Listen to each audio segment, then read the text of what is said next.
Start this timer.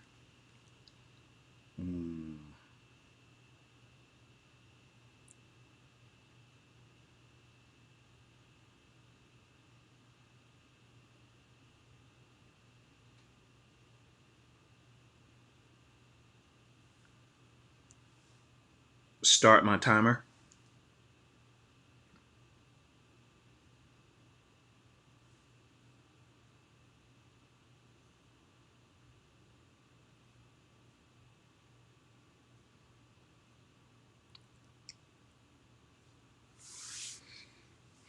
Good morning, everybody. Good morning. Invite somebody to share. If you don't mind doing that for me this morning, invite somebody to share.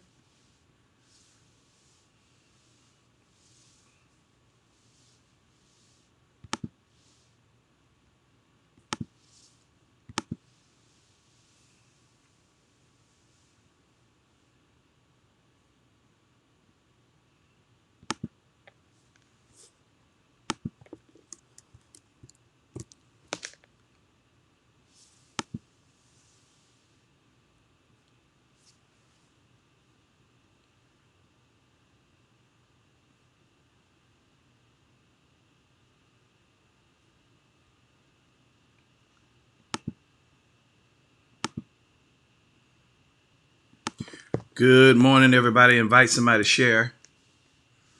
I'm excited, and I'm getting ready to.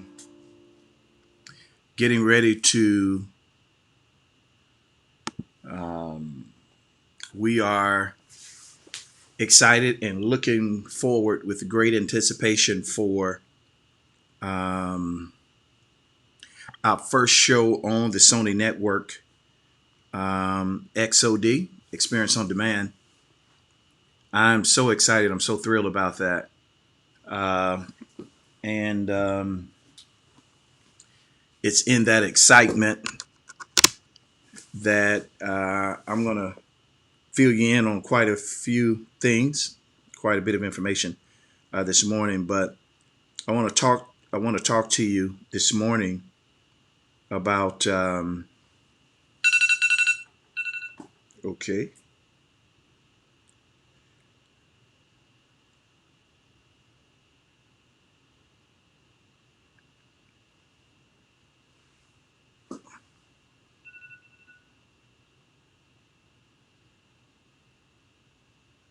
I was trying to set my timer because I do not want to go over. I do not want to go over a certain amount of time. But do me a favor, real quick, if you will, if you don't mind. Will you invite somebody to share? Tell them we're on Coffee Time Zone. Got some great things I want to share with you this morning. Invite somebody to share. You can catch us pretty much on all platforms now: Periscope, YouTube, Facebook, I believe Twitter too. But I prefer that you catch us on YouTube. I really do. For those of you who have subscribed to my YouTube channel, thank you so much for your subscription. For those of you that haven't, make sure you subscribe. There is no charge. The subscription is free. The only thing you do is hit subscribe, and then you hit the little bell by it, so you'll know and have an alert every time we go live. So this morning, and I want to dive right in. I want to talk about some things that um, I want to talk about the beauty of failure, and I want to talk. It's never too late. It's never too late. So oftentimes, I don't know whether you all know this or not, so I'm gonna share it with you. I never talk from notes. I don't ever talk. Uh, there's not. I don't have any idea most times from day to day what we're going to discuss. There are times when I go to bed with a thought at night. When I wake up in the morning, if that thought remains, then I know, okay, there's something in this that I really need to take a look into. But throughout the course of my day, throughout the course of my life, there's nothing that really stand out specifically that tells me, hey, talk about this on Coffee Time in the morning. There are some things that go on in our world that I think I need to touch based on the climate of our world. There's some things that are on my heart that I want to open up and share to try and help people push through and get through the tough places. But 97% of the time when I wake up in the morning, I do not have any idea what I'm gonna say. And this is very important because I'm hoping that I'm going to be able to give some clarity on a few things in the morning. So you'll see where I'm going in a minute. But I just have no idea. I have friends who have notebooks full of notes. So do I. But I only go back to those notes when I'm preparing for something, or when I need something, or when I believe that there is something there that I need to see. But as it relates to Coffee Time, for the last 7, almost 8 years, no notes. Everything comes off the top of the dome, my head, and out of my heart. There are times when I've jumped on and I have heard God say, hey, say this. That happens. But for the most part, I just show up. And when I open my mouth, stuff starts to come out. And I have no idea that what I was going to say is what I'm going to say. Here's the other thing. So my preparation for Coffee Time has been life. It's the thing that I've gone through, the things that I've seen, the things that I've experienced. There are certain things that inspire me to tell certain stories. But for the last 7, 8, almost 8 years, when I wake up and I sit in this chair and I go on Coffee Time, it's nothing prepared. It's what I've walked through in life, or sometimes it's what God gives me on the spot. So my preparation has been life. Now, why did I say that? Because this morning I want to talk about the beauty of failure, and it's never too late. I made a phone call this morning. It was just in my heart to make this phone call.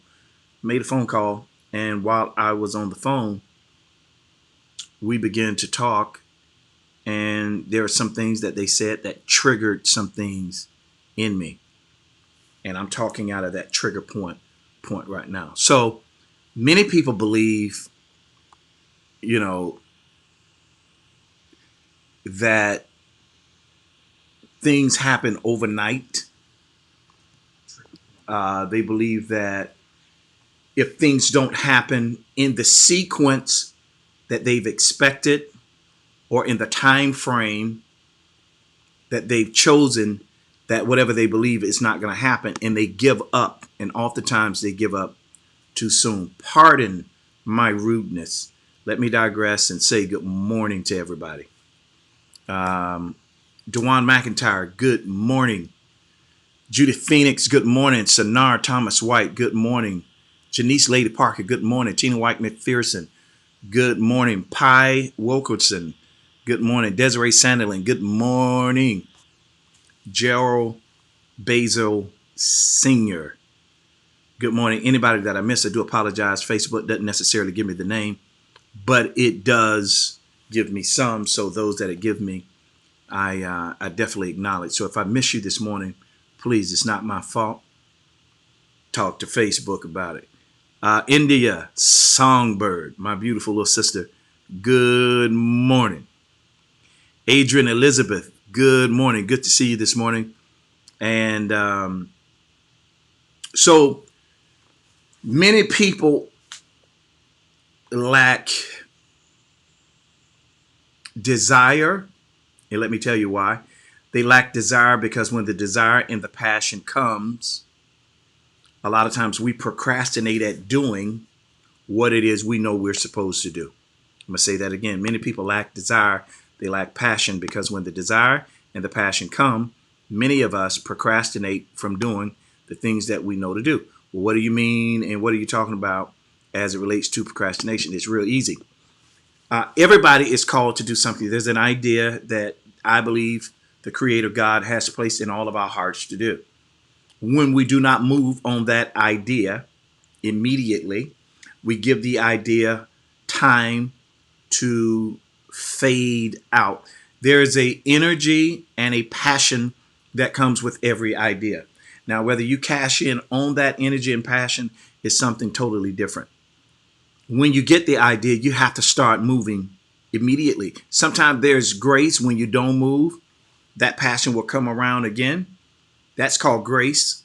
And that grace gives us the ability to do things that we cannot do in and of ourselves.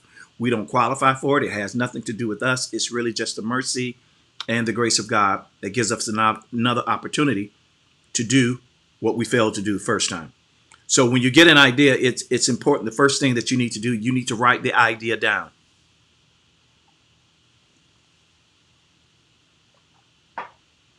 Writing the idea down basically is symbolic of it becoming law in your heart. It becomes one with your mind, with your heart.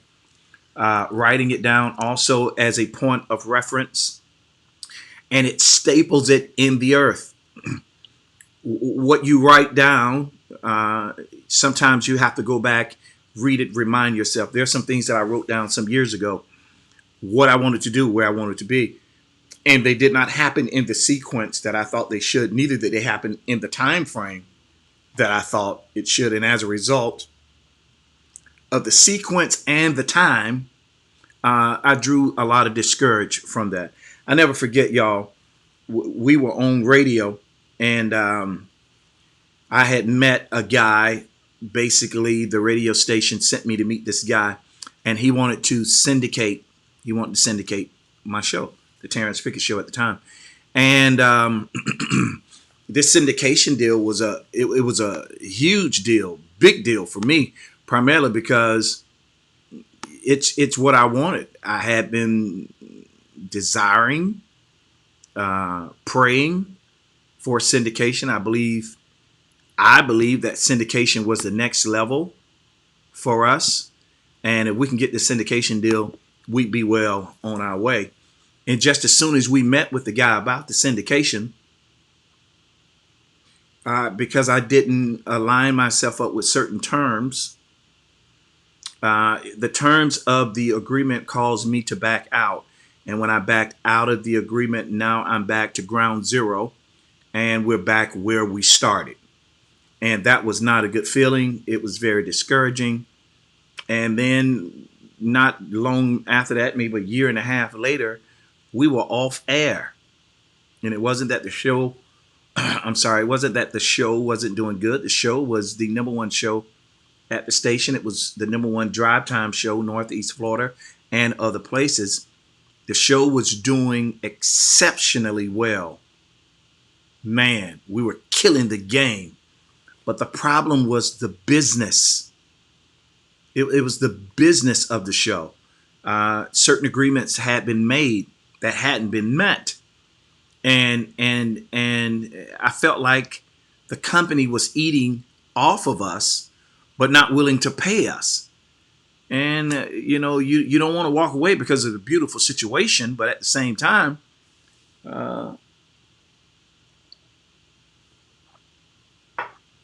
we need to take care of the business. So, because the business was not handled the way it should have been handled, eventually we had to part ways. And now I'm thinking to myself, and I'm looking at the stations in this city, I'm thinking to myself, man, how am I going to get back on radio? It's a desire that I have. It's a craving. I love it. It gives me free. And when I ran out of options, running out of option brings discouragement. But you got to remember something. Just because you've ran out of options, that doesn't mean that it's the end. So you need to know that it takes time to build, and there are lessons that you are learning as you grow. I'm going to say that again. It takes time to build, and there are lessons that you are learning as you grow. What does that mean? It means exactly what I said. Man, sometimes the reason you have to write it down is you have to go back and remind yourself when nothing is moving, nothing is clicking, seemingly when you've been forgotten, You know what I mean? You have to go back and read the things that you've written. I have a little book here.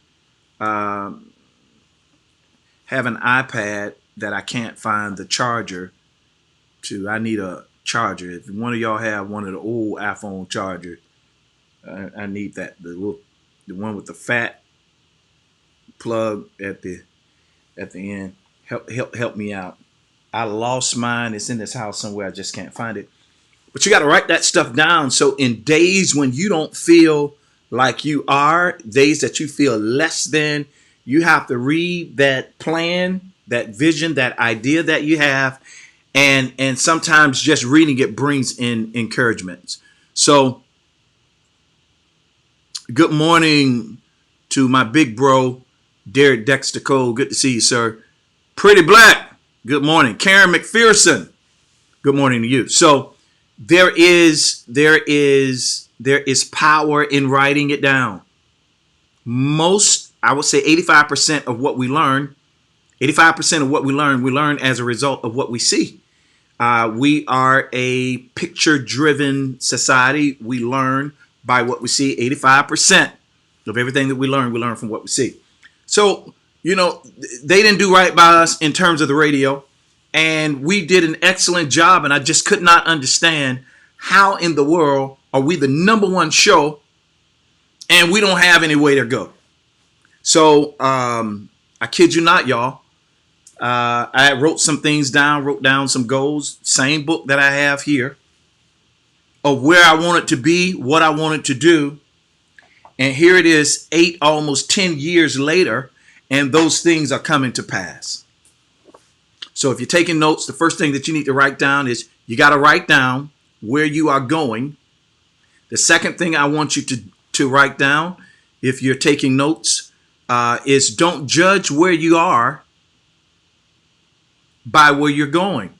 Because a lot of times where you are can be very discouraging. It can be, I hope to be this far in life. I'd hope to have done this in life. That clock is still moving regardless of who you are, where you are, what you're going through, what you don't have to face. The clock of life is still moving. Life is on a steady pace of leaking into death. I'm going to say that again. Life is at a steady pace of leaking into death. Life is almost like a liquid, and the cup of death is right there before you. One poetic writer said, it's just one step between me and death. And that lets me know that for every life path that I take, death is taking it with me. Death can't be one step away if it's not on the journey with me. So you have to understand that there's a certain amount of time that you have to do the things that he's placed in your heart to do. You have a certain amount of time to accomplish certain things, and it's wisdom for us to be able to take advantage of the time we have. Some of us push stuff off like we were really promised tomorrow. We are not. The only moment you're promised is the one you're in.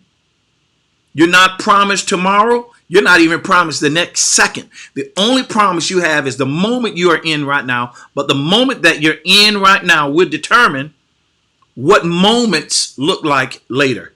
So it's imperative. It's important for you to understand you don't have all the time you think you have, because life is steady leaking into death. Another writer said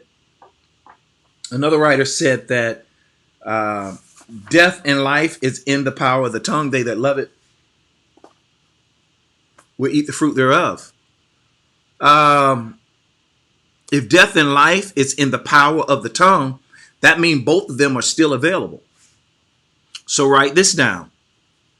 It's not just what you say that triggers life, but it's also what you do. Is your lifestyle conducive to what brings life?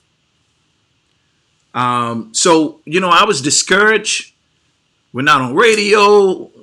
We had reached a moment. Listen, we were lighting the city up. The Terrance Pickett show was the #1 show in Northeast Florida. We had beat secular stations, other gospel stations, country music stations. We were #1. And it was unbelievable that we were running the numbers that we were running. And we were on a Christian radio. We were on Christian radio. And we were killing the game. So the syndication deal didn't come through because the money wasn't right. The business wasn't right. Long term, what we were expecting wasn't right. So I had come off radio. I'm discouraged now. Had been off radio now for a year.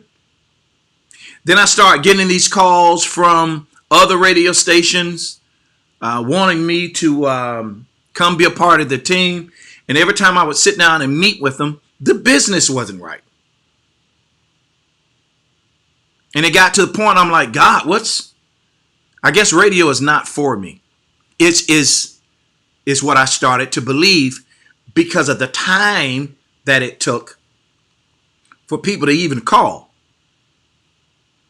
Then I spoke to a radio station out west, Sacramento, California, about them picking up the show. They were going to syndicate the show. And we were going to be on this large network.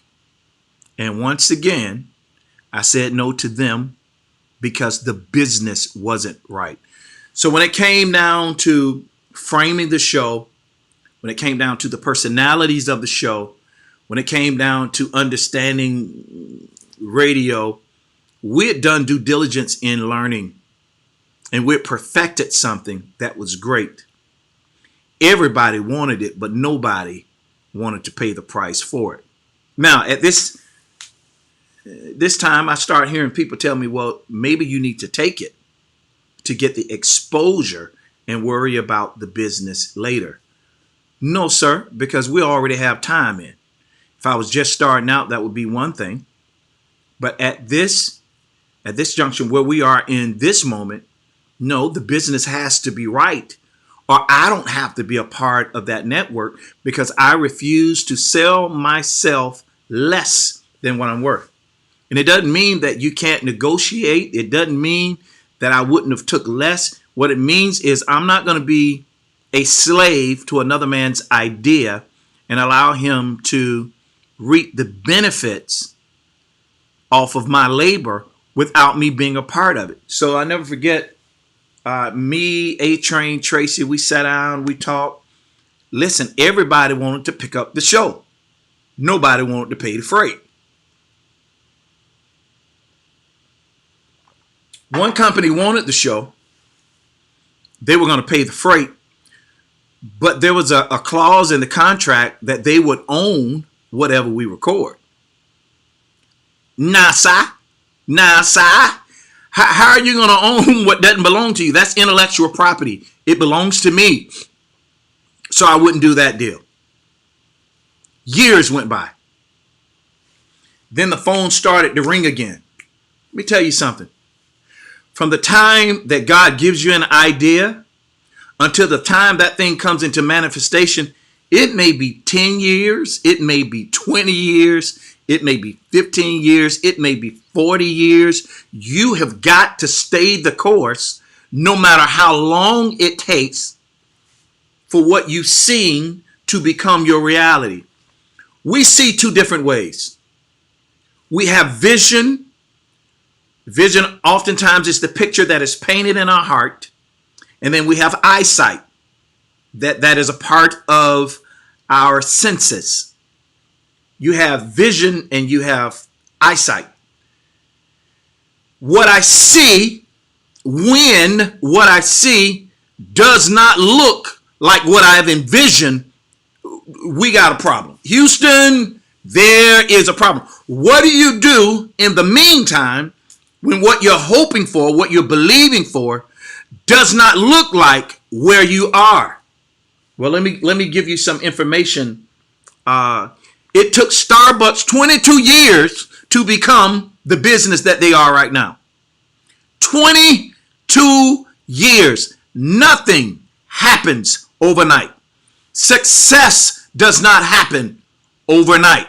And a lot of times we begin to pay too much attention to the time frame instead of working towards the vision. If you work towards the vision, you'll stop calculating the days. A lot of times we have to wait because things are situational. We have to wait till God aligns certain things so that when we get there, they see who we are, they see what we're worth. God will cause a drought in one land. And in the drought, there's a level of desperation that the owners have, that they'll be willing to take a chance on you, not because your product is good. It's because God orchestrated it before you that there be a drought. So you have to wait till opportunities line up, and it takes time. But it doesn't mean you stop working on you. It does not mean that you start working on your vision. It does not mean you start working on your goals.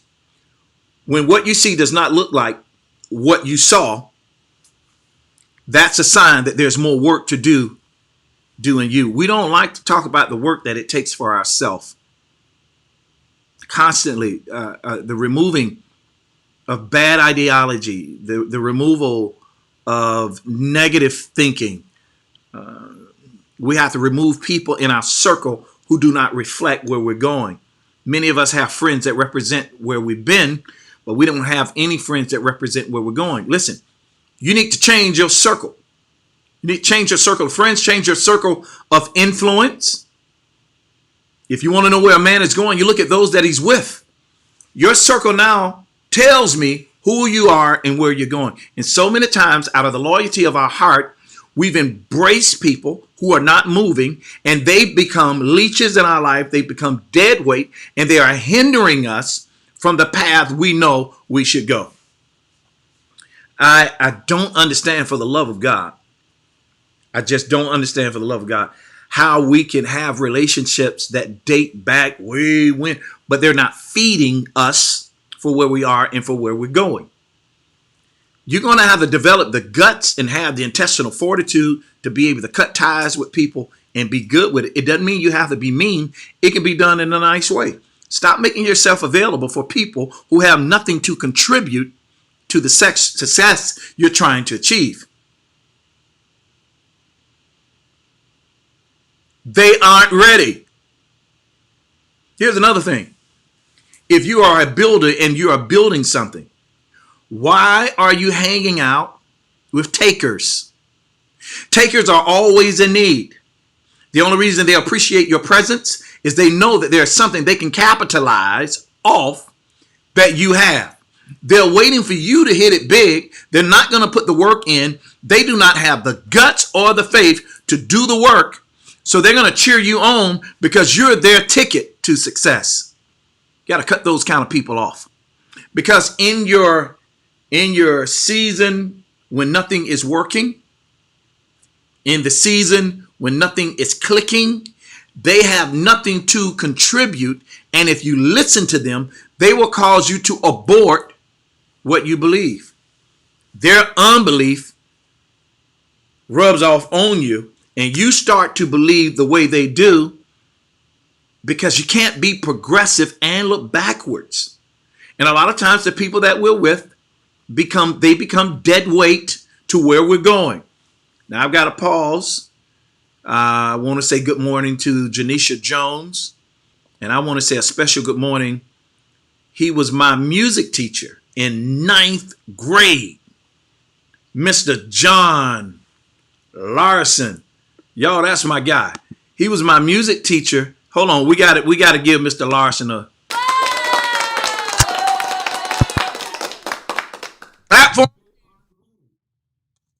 clap for him again.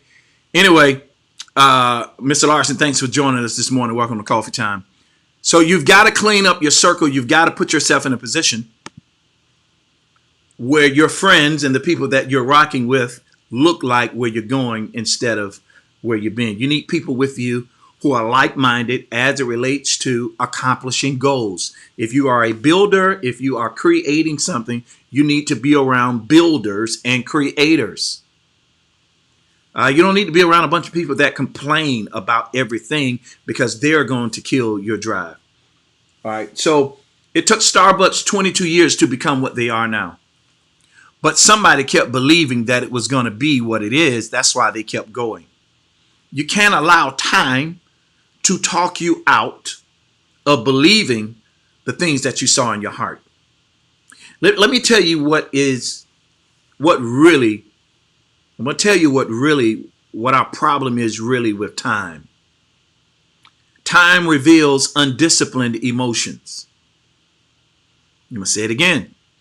Time reveals undisciplined emotions. So whenever you give something time, our emotions plays with our expectation. And because our emotions play with our expectation, if you're not careful, how you feel can talk you right out of believing what you're to become. It took Panera Bread 18 years to become Panera Bread. I think it took Noah, it's either 120 years to build the ark or 400 years. It was a ridiculous number to build a boat. My point is, time can either be your enemy or it can be your friend. While you are waiting for this vision to happen, you need to become the best you can be. You'll be shocked to see how nasty you are, how selfish you are. You'd be shocked, because I know everybody think they're good. You know, who, me? No. Time reveals true character. So it's in time that you're able to see what you are, because there are going to be circumstances and situations that arise to reveal your true heart. Once you see exactly where your heart is, once you see exactly who you are, you're going to need that time so that you can fix you. You know, we put unfair responsibility on people with us to fix the damage that has been done to us. I'm going to say that again. We put the responsibility on other people who are with us to fix the damage that have been done to us. So in relationships, listen to me and listen to me close. This is very important, and I'm done, at least for today.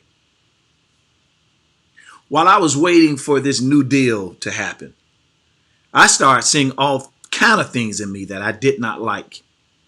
And I began to actively pursue the change that was necessary, not so I could be promoted, not so I can get a good deal. No, my goal was to become a better person. I just wanted to be a better human. So many times we set goals for a goal. But that is surface, that is tabletop moral repentance, but it doesn't change the heart. When you're trying to change your actions, but your heart is not changed, then the change that you make, it's not going to last. It's not going to last at all. No one can make you happy. I'm going to sit here. I'll wait. I'm going to say it again. No one can make you happy. No one has the power to dictate or determine your happiness. There are people that are come in your life that can contribute to your happiness.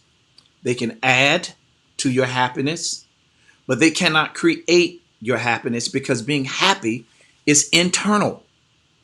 And so many times while we're waiting in the gap between what we've seen, where we are, and what we're hoping for, while we're in that waiting period, we allow time to determine or manipulate our happiness.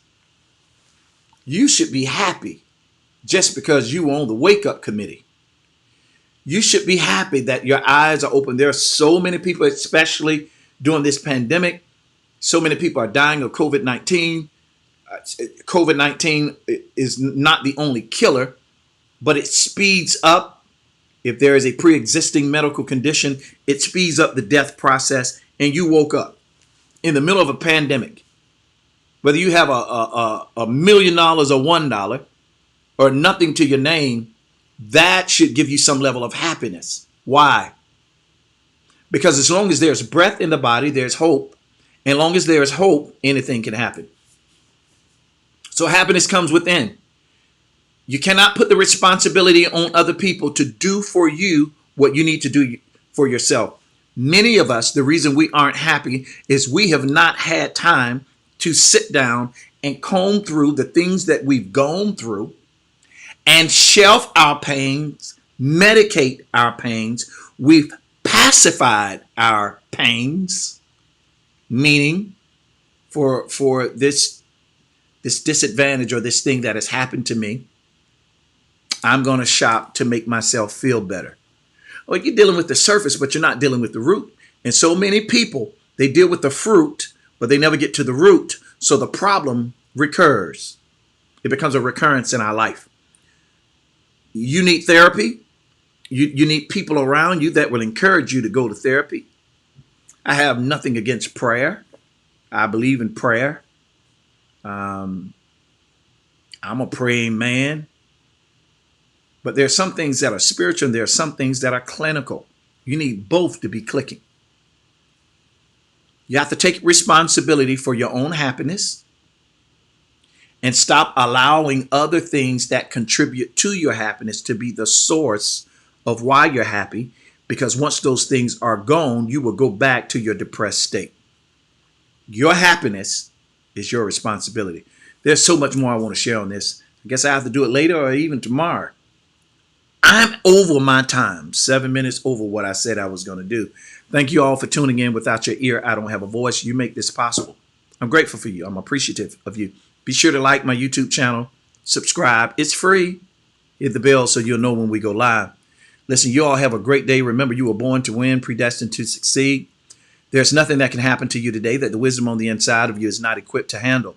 You got to calm down, slow down, be quiet, and let wisdom speak. When wisdom speaks, you will always win. Now listen to me. Don't allow the time to manipulate you and cause you grief for what you saw. Time is a tool used for you to become better. So when you enter in the promise, you won't be arrogant. You all have a great day. Have a productive day. And always remember to think higher, speak life. If you have any questions, comments, or you want me to talk about something, hit me up in my inbox. DM me. I promise I'll get back to you. Give me 24 to 48 hours. Y'all have a productive day.